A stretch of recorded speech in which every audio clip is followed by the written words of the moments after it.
to call to order the Wednesday, May 15th, 2019 Airport Advisory Board meeting. We'll begin the meeting with the Pledge of Allegiance. Please rise and join me. I pledge allegiance to the flag of the United States of America and to the republic for which it stands, one nation, under God, indivisible, with liberty and justice for all. Please be seated. Alondra, would you conduct a roll call of the members, please? Shannon Stebbins. Here. Lewis Worthy. Here. Dave.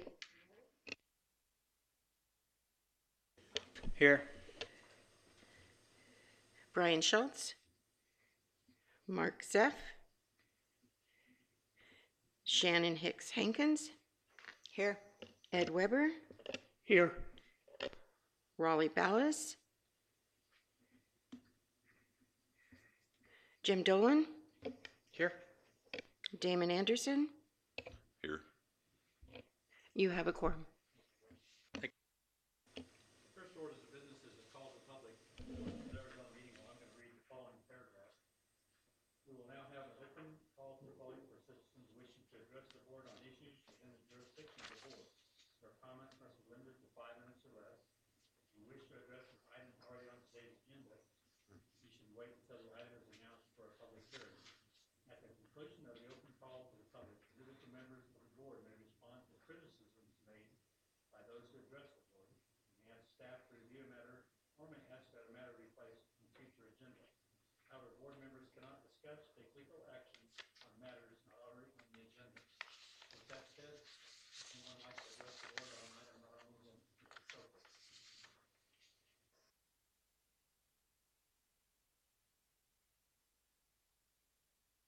Good evening, Tom Stokely. I rent Hangar 74.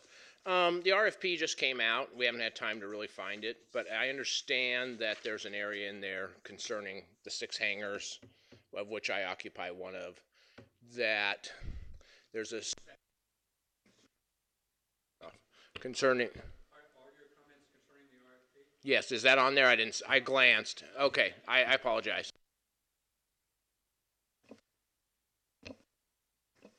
Anyone else like to address the board on an item not on the agenda? Seeing none, we'll close the open call to the public.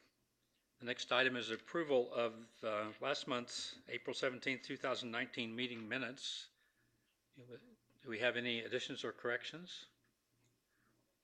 I'd entertain a motion to approve. Motion to approve. I'll second. Any opposed? Unanimously approved. Item 6 is communications announcements and airport supervisor's report. I'll turn it over to Damon for that, plus upcoming events. Hello. All right, I got a few things. We got our 5010 inspection back the other day. Everything looked real good on it, other than they noticed the pavement condition, obviously, that everybody's aware of. Could you read people what a 5010 is? So yeah, the FAA does a 5010 inspection, which they come out and they kind of go over everything. They make sure our master record, all the information on it's correct, and they do a review of all the safety features at the airport. They check the obstructions, things like that, on your approaches and things. One thing that came up with that was towards the south end of the field, on the far side, the embankment. It's a little bit in the obstruction area, but they already know that. They kind of approved that. So long as we keep the brush and things like that down, it's still good. They did change the condition.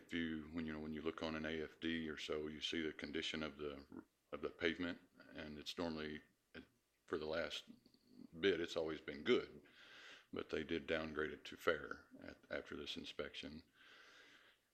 It's not a bad thing. We're right in the middle of the ASIP 5-year plans, and normally that kind of thing would be like an ADOT, a state-funded thing as well. But since I've got that letter, I've already sent it to the FAA officials, and that's going to help them move along with getting it on our 5-year ASIP plan and federally funded as well. So hopefully that goes through fine. Talking about the ASIP meeting, we already had our pre-ASIP meeting the other day, and we're going to be going to Phoenix on Tuesday next week, and we'll sit down with the FAA officials, all the engineers, all the consultants. And we'll get everything, rocking and rolling again with with what's on there, make sure everything is prioritized right with what we want. There's, there's a few things on there, the soil cement, some of the signage, the hydrants, things like that. We just want to prioritize what we have. And obviously now with that letter coming in, pavement's going to go to the top of the list on that.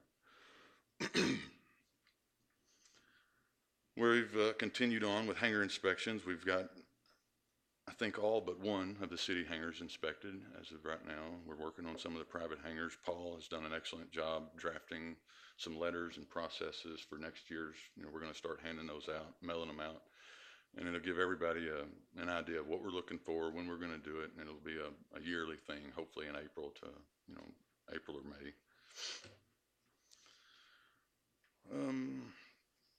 The gate code change, I don't know if many people are familiar with that, but that did not go over well. Come to find out, somebody just decided to write the gate code number down on a piece of paper and tape it to the keypad, so all that was for naught, so we'll, needless to say, we'll be going through that again. I'm going to continue on with the card reader process, to eliminate that problem in the future. Apparently we already have some card readers on there. They're not like the ones I'm used to or familiar with, but we're going to look into that, getting some more of those cards and making sure it's a good functional thing.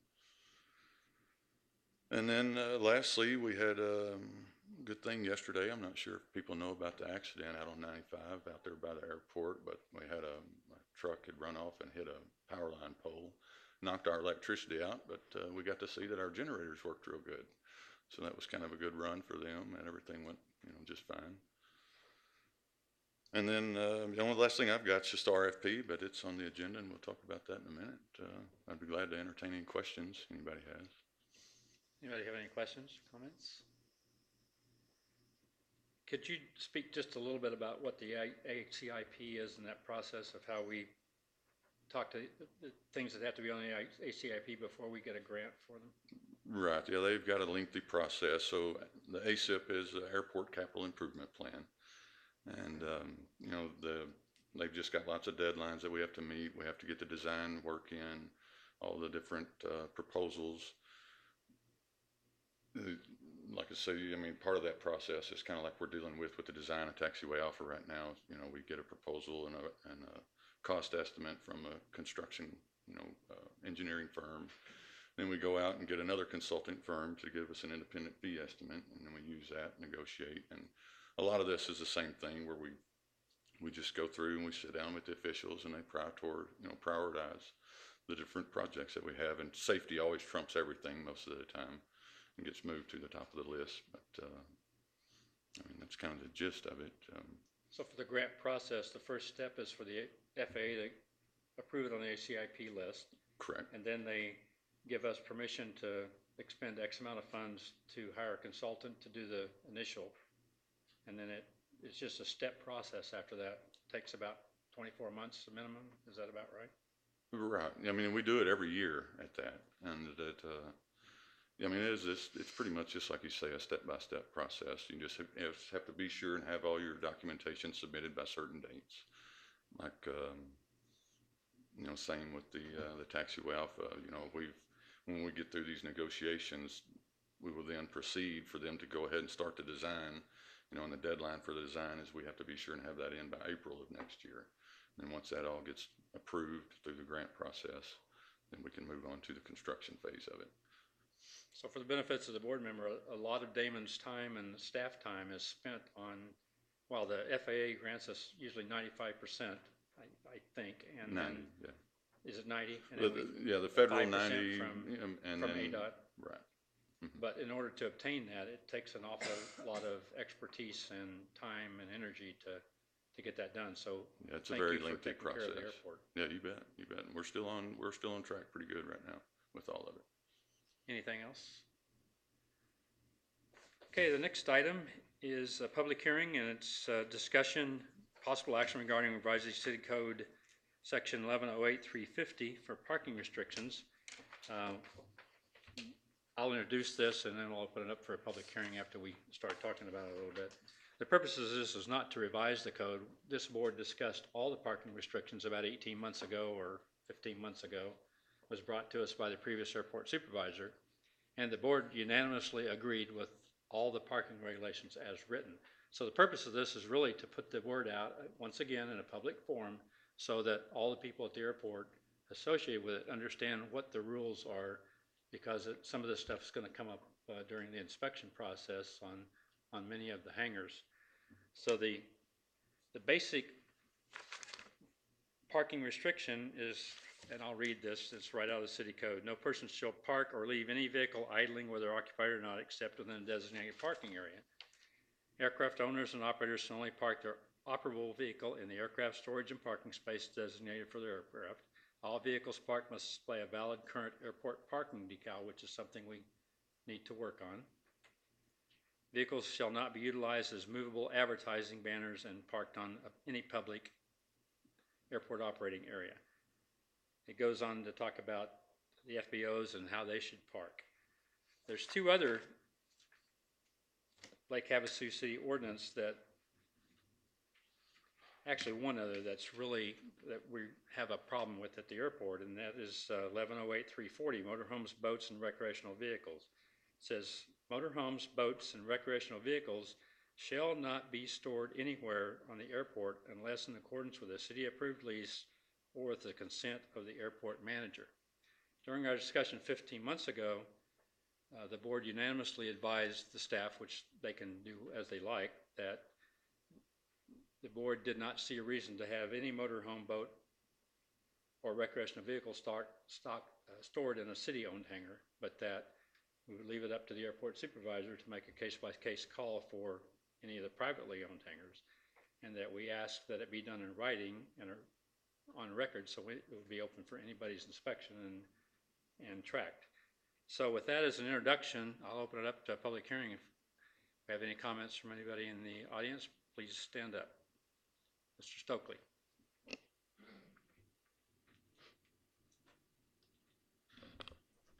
Tom Stokely, Hangar 74. Don't see that it's that big of an issue inside your hangar as long as you're still using your hangar primarily for your airplane. If you have a boat in there, if you have a motorcycle in there, if you have a razor in there, if it's not impeding the previous airport manager, his theory was if you can roll the plane in and out without boxes stacked all around and the airplane's stuck where it can't be utilized, then it had to be resolved. Anything else was okay to store in there as long as those items did not impede pulling the airplane in and out. I personally feel like that is something that we should continue with. Everybody up there's got a golf cart. I have a boat shoved in mine today. I have my razor down there. So all of those items that we all use around there pretty regularly, not all, but a lot of us use around there pretty regularly, are there now. So we are illegal based on what you're saying. I kind of think that it needs to be on a case-by-case situation, that it's not impeding the aircraft, and that we're able to use the full extent of our hangar. Thank you. The comment about not impeding the ingress or egress of the airplane, that's not something that the other previous airport supervisors came up. That's FAA rule that's written down in a requirement. The only thing that can be parked in the footprint of the aircraft is the car that you came to the airport in, that you left at the airport when you went to fly the airplane. The airplane has got to be able to come in and out of the hangar without having to move anything to get it in and out. That's a federal requirement. My personal opinion is that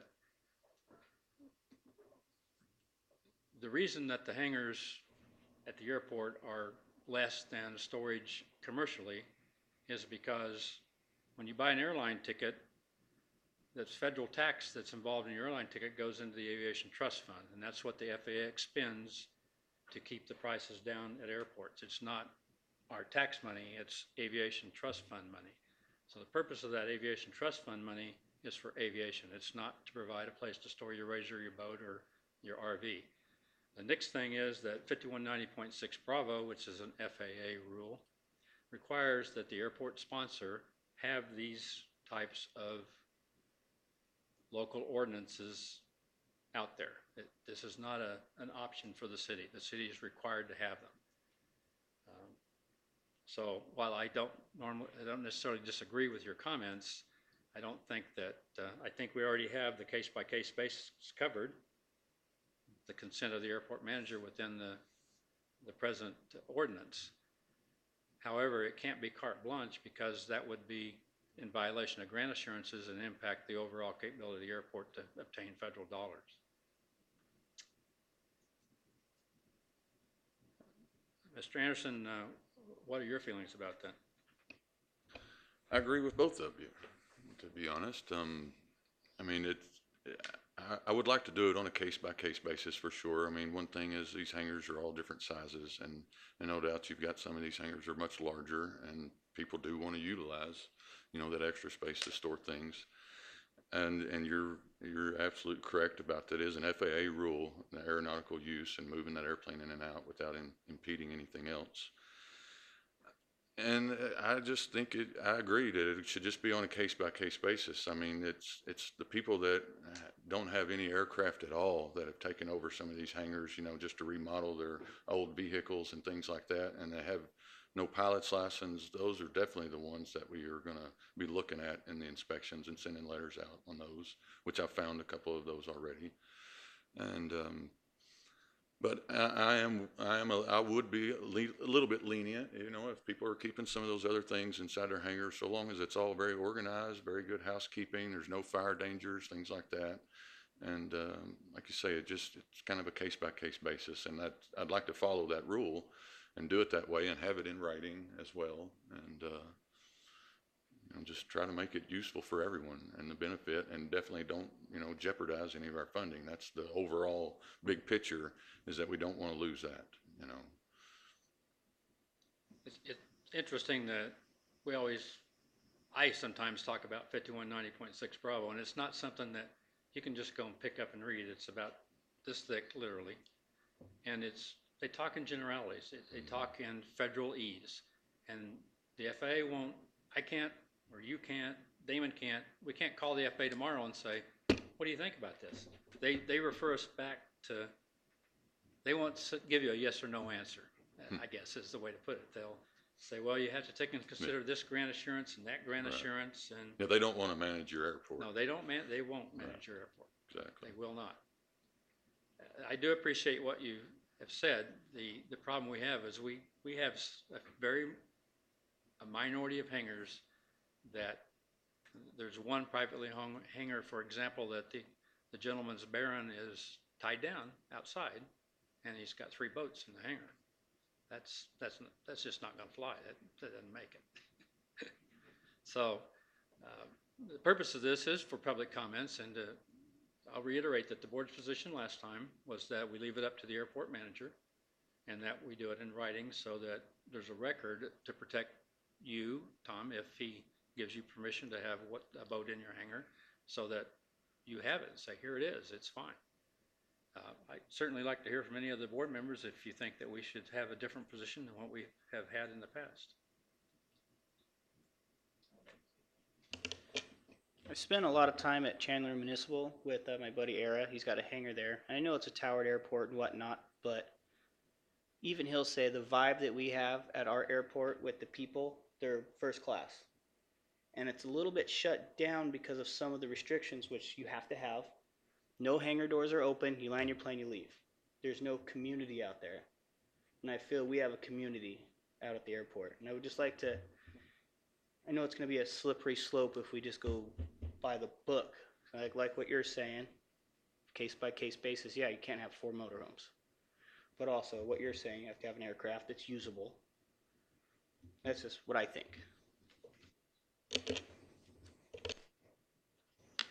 I agree with Robbie. I think common sense comes into play, like you're saying, the case by case, and I trust your judgment, but it's always that one guy. And I think if the airport community, we're very fortunate because we do have a really good group as a general rule, all at the airport. And I think if we all know what the rules are and we all follow them and back you up with those decisions, then that one guy probably won't mess us up, so to speak. So I think that's something to shoot for. And it's the people that are in the audience that come or watch us on TV and hear this stuff. Hopefully we can spread the word and make sure that everybody knows, reminds everybody what these rules are for and what we're trying to preserve, and encourage that environment to grow. And, then we can all work together and it'll be awesome. I agree, and talking to the public, it's one thing that's happened. We've noticed with some of the private hangars is they've put them up for sale, sold them to somebody else. They come in, and we sometimes don't hear about it, for several months. Don't even know that that's happened, and yet that person that bought the hangar, they're oblivious to these rules and things like that. So if anybody's going to sell a hangar or do anything like that, we really need to check in with us, and we sit down, sign a new lease agreement, and a whole bit, and go over all those do's and don'ts. I know that that's a whole nother discussion, but I'm not familiar with what city regulations govern the leasing and how you track who's in what hangar, but that certainly is an issue I know that you're having. Is there any more discussion? I close the public hearing. Does anyone on the board like to make any further comment? So once again, this is just for the public process of getting the word out of what the rules are and why the rules are there. Some of this is not negotiable because we have to have it to comply with the basic tenets of the FAA in order to continue to receive federal funding. So I guess it's up to you to walk that line and figure out what's allowable and what isn't allowable. We move on to item 7-2, which is discussion regarding request for proposal for aeronautical land lease of North Central Ramp area. I think that this was sent to me in an email earlier today, and I was not at my email, so this is the first I've seen it as well. This will be a public hearing as well, and first I'd like to have Damon brief us on basically what's contained within this, and I'm sorry to say that someone else in staff is not here to do that, and we have to ask you to, because I know that you're not the person that's the proponent behind this. That's correct, and I mean it's pretty straightforward boilerplate RFP. I mean we're going to have it if everybody's good with it tonight. We can publish it tomorrow on the city website. I believe is where you'll find it. It's just going to be up to the 4 acres, and we've tried to put in there all the what's already in the ALP, what it's been approved to do, and if somebody is looking to do anything other than what's already on the signed ALP, there can be lots of extra cost associated with that. If you have to do a categorical exclusion or any kind of a EIS impact statements, things like that they'll end up having to do that as well. We put in there that it definitely needs to be. It's going to have to come in at a fair market value. If they need to get a new appraisal, it needs to be from an outside source, an FAA approved appraisal. And it's like I say, just pretty straightforward. I've got the dates in here. The dates will be posted whenever you read the RFP. If it goes out tomorrow, then it'll be Monday, June 10th, as a submittal of written questions, and the proposals must be submitted by Tuesday of June 18th. Let's say. But I mean, other than that, like I say, it's pretty much straightforward. I guess it seems a little vague, but we're just waiting for the proposals to see what people do propose. What are they going to propose to use it for? What are they going to propose to pay rent? What are they proposing the terms be? How long? And different things like that. And once we get all those in, then we'll have a committee that sits down and evaluates all of it. Okay, let me open it up for a public hearing. And Mr. Stokely.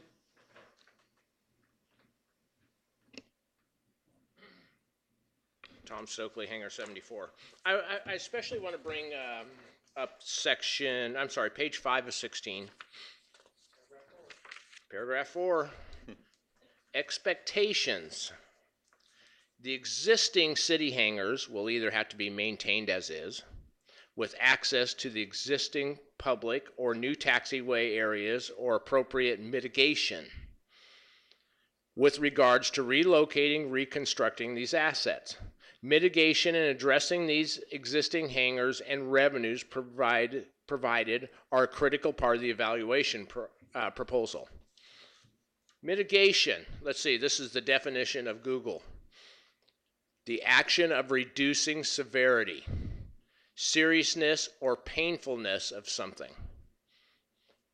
Okay? In other words, mitigating does not mean that we get to keep a hangar somewhere.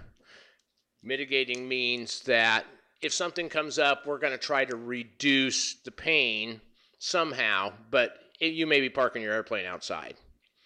All right? There is nothing solid about the term mitigation. Okay? So I'm not threatening, I hate to say that word, but this will be at the AOPA tomorrow and to their legal staff to protect those 6 hangars up there so we still have hangars in the future, because there are no hangars to go to. Thank you. I can only make an assumption here, and that is that when the previous discussions that were held with Mr. Clark and the board, I think that the board expressed to him the desire to mitigate the impact of those 6 hangars, and he agreed to put that in there. So I am at least heartened that this is in here, and I'm glad to see it in here. Mr. Dolan, did you want to make a comment, Jim? I would agree. I think the mitigation is kind of, a lot of that's gonna be based on what the committee feels they're comfortable with, and then what they feel comfortable recommending to the council. And then, like, ultimately would come down to the council, if they feel the mitigation was enough.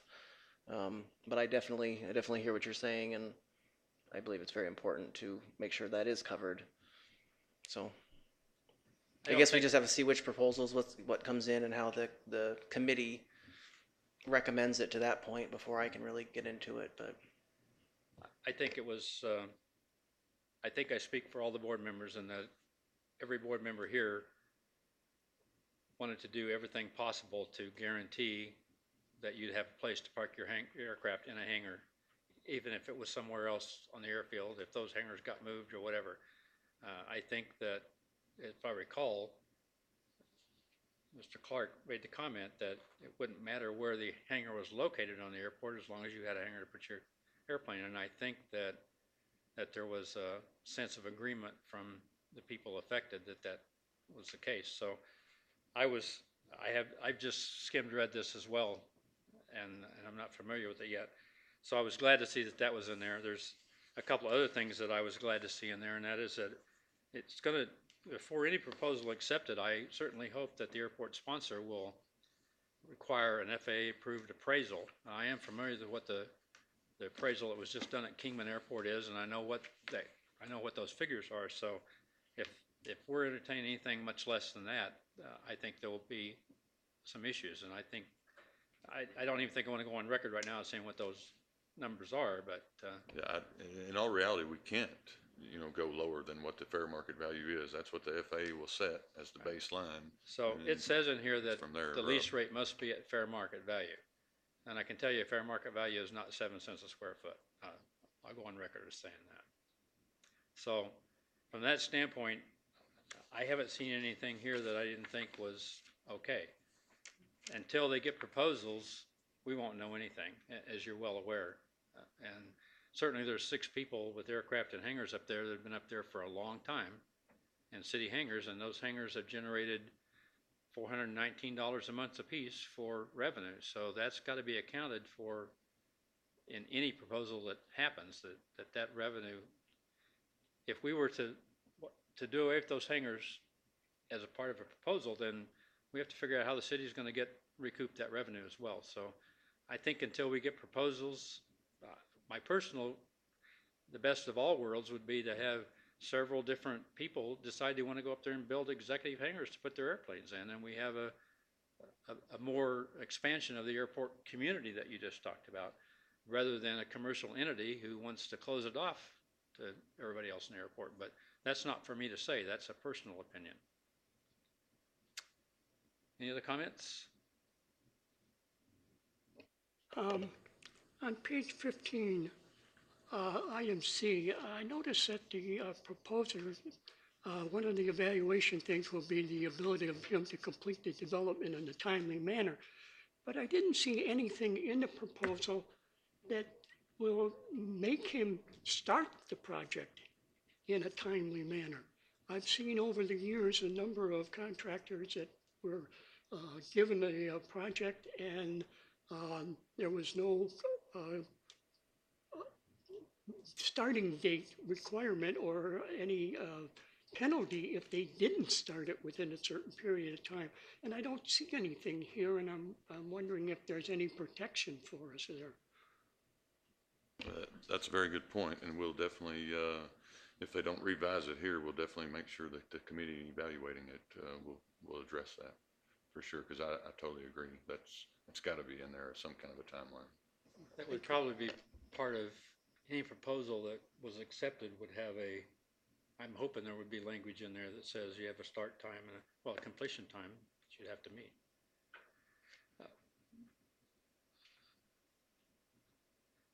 Anyone else? Do you, does anybody know if there's any proposals waiting in the wing? I know there's rumors all over the place, but I mean, it looks like a pretty fast timeline. You've got not that many weeks to put in a proposal. I mean, I've heard rumors as well, but I know of at least 3 rumors that I've heard, of different parties that are looking for it.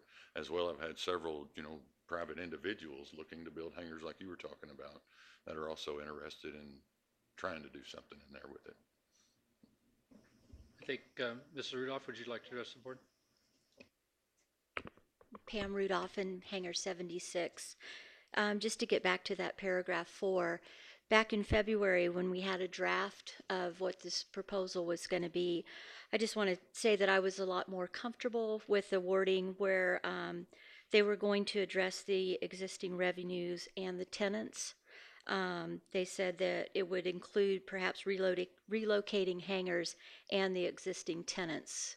In this paragraph, there's nothing about the tenants.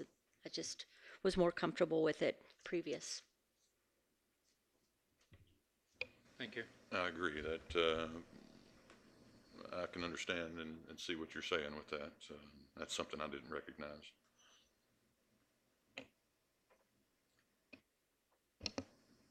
Just for me personally, having just gotten this and just skim reading it, I'm not comfortable with recommending to the city council that we put this out or don't put this out. I think it's up to staff to do whatever staff wants to do, and we'll see what the proposals are. I don't see anything that I could go to staff and say this is a showstopper. So does anybody else feel differently? Mr. Chairman? Sure. I guess I feel comfortable in the fact that it is a boilerplate proposal. The concerns you guys have voiced are definitely concerns of mine. I think the word mitigation is vague in this situation, but I think a lot of that's going to fall on the committee to decide and ask those questions as they come up. Before I would vote, my concerns would definitely be not even mitigation, but if, okay, well, they're going to build a new hangar and you guys would get new hangars, well, they can't tear your hangars down and then have to move you guys in 6 months, year later. I mean, those are questions I would have as before we even approved it, was to make sure that it was a realistic resolution for the people that are already out there. So, like I said, but being we're so early in the process, I still have faith in the process and the committee, and then before it gets to the council, hopefully we've answered many of these questions. So hopefully that helps. Can you offer an insight as to how the approval process or committee works? Who's on it? It's fairly new to me. I don't even know who's on I've heard that, I imagine Damon's on it, and I haven't heard, I don't know if they haven't even formed it yet, so I'm also curious to see how it comes together, but yeah, sorry I can't be more helpful in that area, but I'm still kind of new at this part, so. Are there any comments? Let me close the public hearing. Is there any proposal that anyone wants to make as a board member? I have none. Seeing none, I believe that concludes our business for this evening.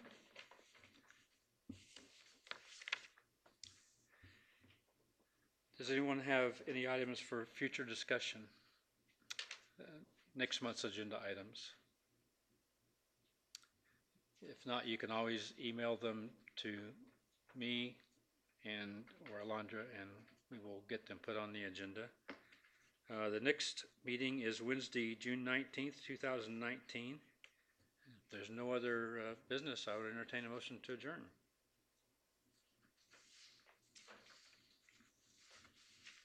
I make a motion to adjourn. Do I have a second?